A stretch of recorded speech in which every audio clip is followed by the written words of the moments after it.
আমরা ঢাকার যে শিক্ষা প্রতিষ্ঠানগুলো রয়েছে তারা আগামীকাল আমরা গণপদযাত্রায় অংশগ্রহণ করব। সেটি শুরু হবে ঢাকা বিশ্ববিদ্যালয়ের সেন্ট্রাল লাইব্রেরির সামনে থেকে, অর্থাৎ এই জায়গাটি থেকে। এবং এই বাংলা ব্লকের কার্যক্রম অনেকেই সেটিকে জনদুর্ভোগ হিসাবে দেখানোর চেষ্টা করেছে। আমাদেরকে যে রাজপথে বারবার ঠেলে দেওয়া হচ্ছে, আমাদেরকে রাজপথে থেকে যেতে বাধ্য করা হচ্ছে, আমরা ছাত্ররা লজিক্যাল অ্যান্ড কনস্ট্রাকটিভ সলিউশনের জন্য যতগুলো পথ প্রয়োজন আমরা ছাত্ররা সেই পথগুলো অবলম্বন করব। আমরা এই বিষয়টি আমাদের ছাত্রদেরকে আহত করছে। তারা আমাদের রাজনৈতিক চশমা দিয়ে আমাদেরকে অ্যাসেসমেন্ট দিচ্ছে। তারা আমাদের পলিটিক্যাল ফ্রেমওয়ার্কের ছকে ফেলে আমাদের রাজনৈতিক ক্যারেক্টার অ্যাসাসিনেশন করছে, যেটা আমরা আমাদের সাধারণ ছাত্রদেরকে আমাদের আহত করে। আমাদের এতদিন পর্যন্ত বাংলা ব্লকের কার্যক্রম ছিল এবং এই বাংলা ব্লকের কার্যক্রম অনেকেই সেটিকে জনদুর্ভোগ হিসাবে দেখানোর চেষ্টা করেছে। কিন্তু আমরা ব্যক্ত করতে চাই, প্রসব বেদনা যদি সহ্য করতে না পারে সেক্ষেত্রে পৃথিবী সন্তান বিবর্জিত একটি পৃথিবী হতো।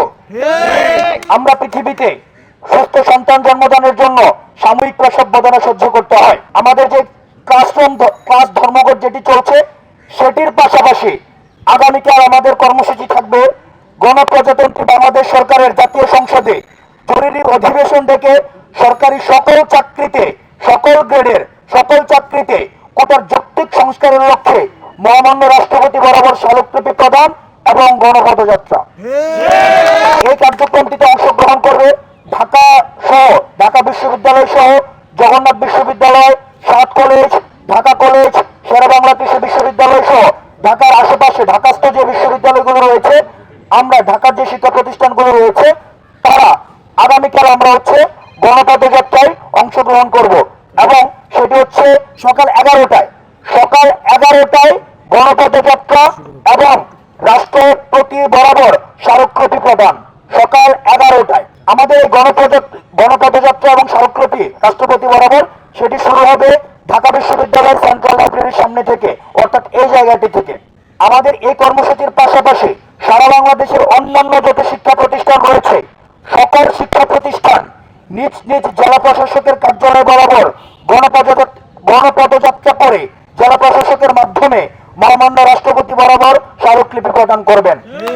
আমাদেরকে যে রাজপথে বারবার ঠেলে দেওয়া হচ্ছে, আমাদেরকে রাজপথে থেকে যেতে বাধ্য করা হচ্ছে, আমরা ছাত্ররা লজিক্যাল অ্যান্ড কনস্ট্রাকটিভ সলিউশনের জন্য যতগুলো পথ প্রয়োজন আমরা ছাত্ররা সেই পথগুলো অবলম্বন করব। আমরা আপনাদের গণমাধ্যম কর্মীরা যারা রয়েছেন তাদের মাধ্যমে যারা আমাদেরকে ব্লেম দিতে যায়, যারা আমাদেরকে ট্যাগ দিতে চায়, তাদেরকে একটি স্পষ্ট বার্তা দিচ্ছি, আপনারা এই ব্লেমিং এবং গেমিং এর মাধ্যমে আপনারা আপনাদের পথ টিকিয়ে রাখার জন্য, আপনারা আপনাদের স্বার্থ উদ্ধার করার জন্য, আপনারা আপনাদের যেই ঠাকুর শুনতে চায় বা হুজুর শুনতে চায়, হুজুরকে খুশি করার জন্য জনতুষ্টির কথা এড়িয়ে সাধারণ ছাত্রদের পাঁচ বুঝুন, সাধারণ ছাত্রদের কাতারে আসুন, সাধারণ